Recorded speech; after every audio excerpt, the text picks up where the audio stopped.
What's up guys, Mike here from Ekim Knives, and it's time for your answers to the FAQ video. Before I get started, I want to show some of my Australian friends something you guys never get to see. Something I've been dealing with all day long.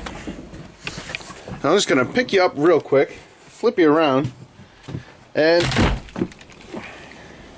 yep, I live in the Northeast. We're getting 2 feet of this white stuff.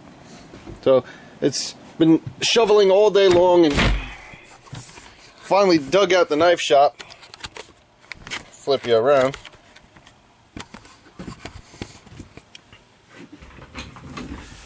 So I've been hanging out in here just doing YouTube stuff and getting stuff done and making sure nothing's leaking. Now, aside from getting into the questions, I also want to say thank you to all of you guys that have been commenting on the videos. I know I haven't been that great at responding to everybody with a meaningful response.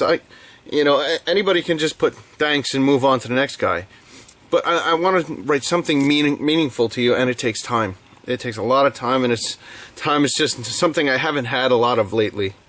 So thank you guys. I did read them all, and I appreciate it. I sincerely appreciate it wholeheartedly. Woo, stumbly already. Not good. Not good. Oh, and Mr. T.D. Hughes, I put on my best sweatshirt for you. I keep my pocket watch in there when I'm out yachting. Yeah. T.D. Hughes leaves me a funny comment all the time. So thank you for this. Okay, enough of that. Let's get into the questions. Now, the first one is a very, very good question. It's a little long, but bear with me here, and I'll give you my thoughts on it, and maybe this will help clarify a few things. Now, you all know that I grind freehand, and that has a lot to do with this question.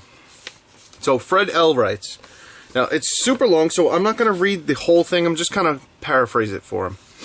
So he says that he's checking out other makers, and he's checking out my videos on how to grind a knife and everything, and he loses interest when he comes across a maker that uses a jig. So he's tried a jig, he goes on to say, but he doesn't feel comfortable calling himself a knife maker when he's not able to walk up to a grinder and do it without messing around too much.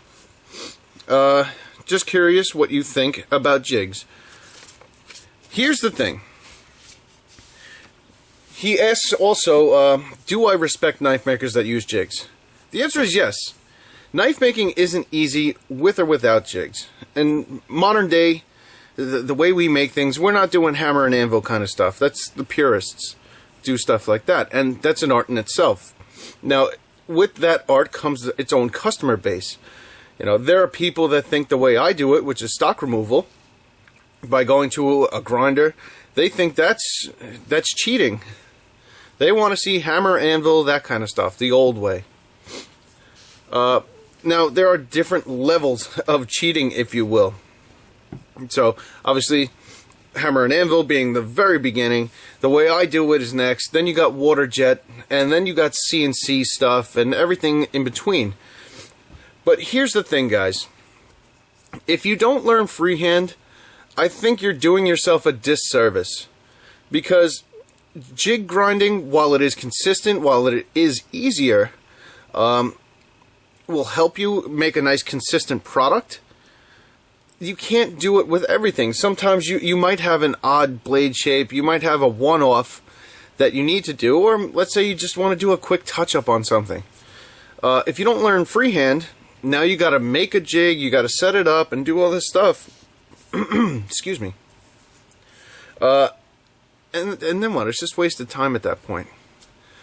So, I think that you should learn freehand first, and then if you want to use a jig, like he says that Snody and Gavco. Now, a lot of you guys know Snody and Mike Snody and Mike Gavick. Pretty famous on YouTube.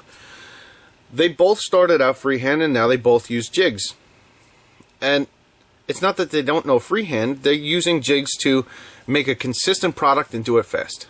That's all it is. So if you're doing it that way, that's fine. I would like to try a jig one day. I still haven't done it, and I have plenty of learning to do freehand, so I've just been sticking to it that way. But if you're in the business of just producing, so let's say you want to be like Spyderco, that's your goal here, is to just produce as many blades as possible in as short amount of time as possible to increase your profit margins, right? Then it is your best interest to cheat as much as possible. But don't expect to market your knives as handmade, right? That's the trade-off there. You see what I'm getting at? You see, if you're doing it by hand, freehand, and you market yourself as a handmade knife, that a skilled craftsman went up to the grinder and went to work. Now, CNC, if we get into that a little bit, the next level of cheating, you need somebody that's skilled at operating a CNC machine to get it done. I can't just walk up to a CNC machine with no training. That's an art in itself. You see what I'm getting at? So I think you should learn in tiers, right? If you want to just produce like crazy, there's nobody at Spyderco right now freehand grinding. I'm sure they can. I'm sure there's somebody there that can. But they have $100,000 to $1 million machine that's grinding everything for them. That's how they can give it to you for $100. You see what I mean? So start off freehand, move on to jigs. All right, that was a long question. We'll move on to a little more faster pace here. Okay, next question. I hope that helped, by the way. If you have any more questions or you want to elaborate on that a little more, just put it down below. We'll discuss it some more. Nico writes, Mike, just curious, what's the best place to buy steel for knives? Most of the steel I buy comes from New Jersey Steel Baron. If they don't have it there, I also get it at Alpha Knife Supply. Now, New Jersey Steel Baron has some steels, they don't have everything. So if you want oddball stuff, specialty stuff like N690, CTS, XHP, you're probably going to have to get it from Alpha Knife Supply. I've even bought it from True Grit. So those three, the ones I buy from the most. Lately, my next batch is going to be in CTS XHP, so I bought it all at Alpha Knife Supply. Let's see. Which site? Andrea Ravati. And guys, I'm sorry if I'm butchering your names. Which site to learn friction folder design? Thank you for your patience. I'm guessing he's not from around here. I get this one a lot, and how I learned to make my friction folders, right here, the agitator, was at Sugar Creek Forge. So he has a YouTube channel, and I actually participated in his Build Along series where he did a step-by-step tutorial on how to build a friction folder. It's an excellent, excellent tutorial, and all I did was the mechanics of mine and the principles are a direct takeaway from that tutorial.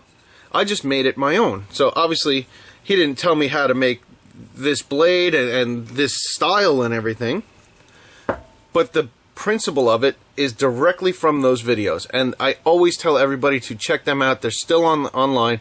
I'll leave a link down below so you can check them out. Best tutorial on the internet for friction folders. Okay, Dave G. Mike, can you do a video on the rifle you have on your forum picture? I participate in a local forum for firearms, and a lot of you guys know that I'm a firearm enthusiast as well. Although, since the knife shop, I haven't had any time for that. But my profile picture on that is a Remington 700 long-range precision rifle. And he wants to check it out. So, if you guys are cool with that, I know this is a knife channel, but I wanted to kind of bring it to the table, if you will, to see if you wanted to check out the rifle as well. It's not going to be an in-depth tutorial, just kind of a tabletop walkthrough. So, let me know, guys. Otherwise, Dave, I don't mind. And you could always message me if you want to know about it. I'll fill you in on everything. Okay, I don't even know how to pronounce this thing.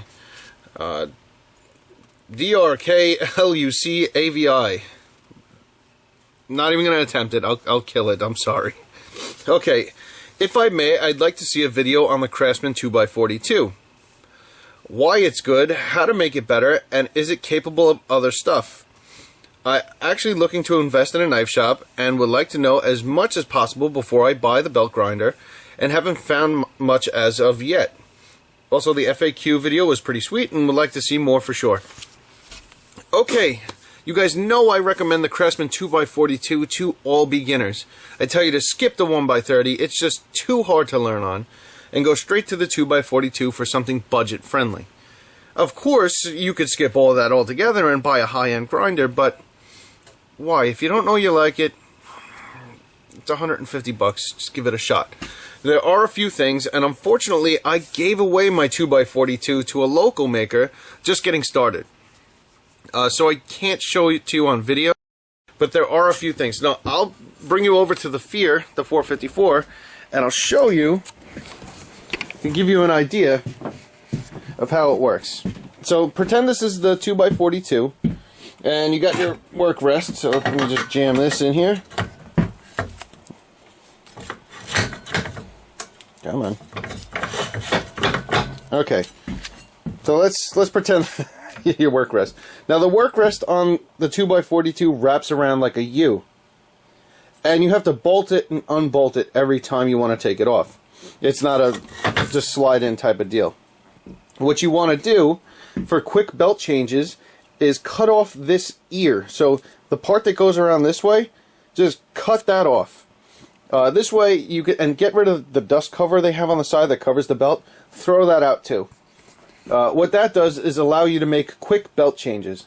Now this is just their work rest they give you is just cast iron, I believe. So any metal cutting, you could use an angle. I think I used an angle grinder when I did it. But anything, you could even file it off if you really wanted to, a hacksaw. But yeah, you cut that off, and then on top, instead of having an adjustment knob right here for your tracking, they have an Allen head screw.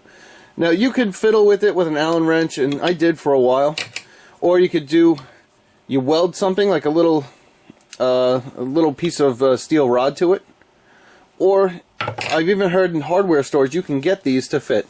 So you go and you get yourself one of these knobs. It just makes tracking a little easier. The only other thing, and this is a must for the 2x42, is get yourself a glass platen. So imagine this is 2 inches by probably about 9. You want to get this in glass. On the 2x42, the platen comes about like that. It's about 2.5, maybe 3 inches wide. And the reason why that's no good is you won't be able to get into the plunge. So you got a 2-inch belt running down a 3-inch platen. You need these corners. The glass platen will give you those corners. So get yourself the piece of glass. It's like 12 bucks at USA Knife Maker, and you JB weld it on. That's it. Just the slow setting stuff. Don't use quick set. The slow setting stuff, and center it as best you can with the belt when it's running. Okay? So that's about it. If I have any pictures, I'll pop them in, help you guys out. Okay, and put you back down. All right, next question. Son of a Herbert, he says, do you have open books? How will pricing be on the frame lock and the agitator? The pricing is always... let me tilt you a little bit. Whoa, a little too much.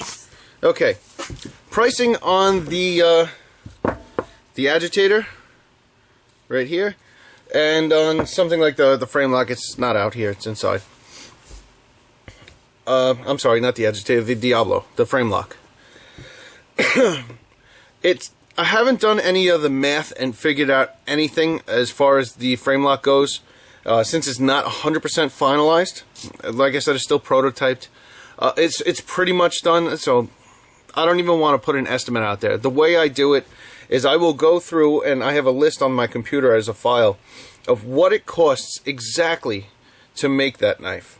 This way, I'm not making it for free, and I'm not overcharging you, because I mean, if this, obviously it doesn't, but let's say this thing cost me 25 bucks to make. I'm not going to charge you $500 for it. That's insane. But my markup is astronomical on that end.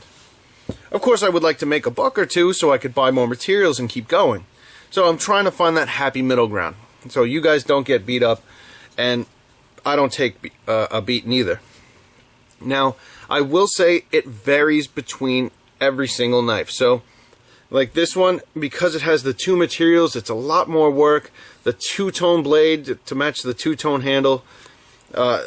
This will get pricey.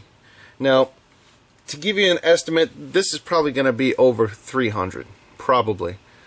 Just for the fact that all the materials, the cutters, everything that goes into it, it's a lot. It really is a lot.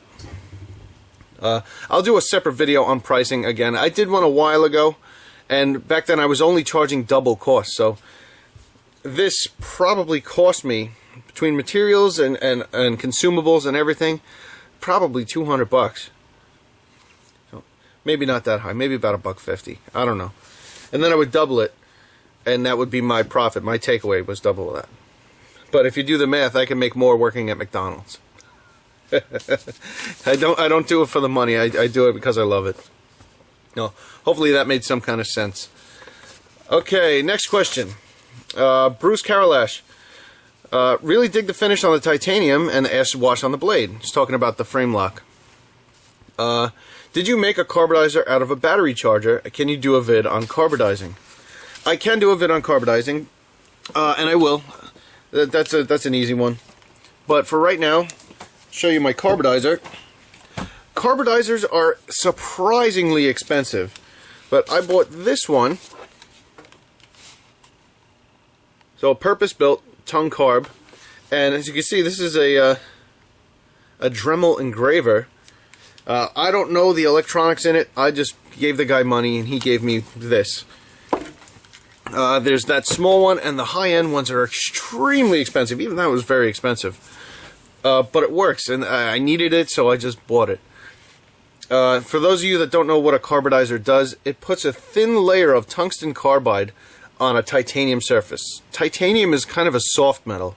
It has a great memory, very springy and very tough, but it's soft. So if you take hardened steel and you jam it against titanium, it'll gall the titanium.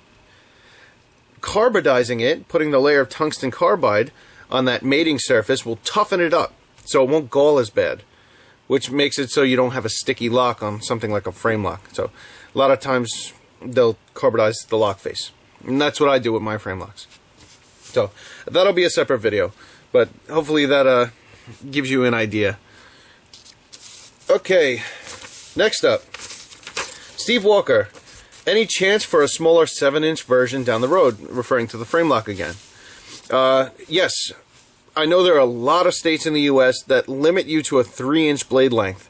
So I want to make something compliant with that. And of course, you shorten the blade, I'm also going to shorten the handle, so it'll be a little pocket-friendly, like almost a mini Diablo. But that's going to be a little while yet, because I still got to get going with all this stuff. But yes, it is in the works. Okay, next up, Richard Clock. Mike, can I ask you where you're buying your titanium slabs from? Two places. One of them is Alpha Knife Supply.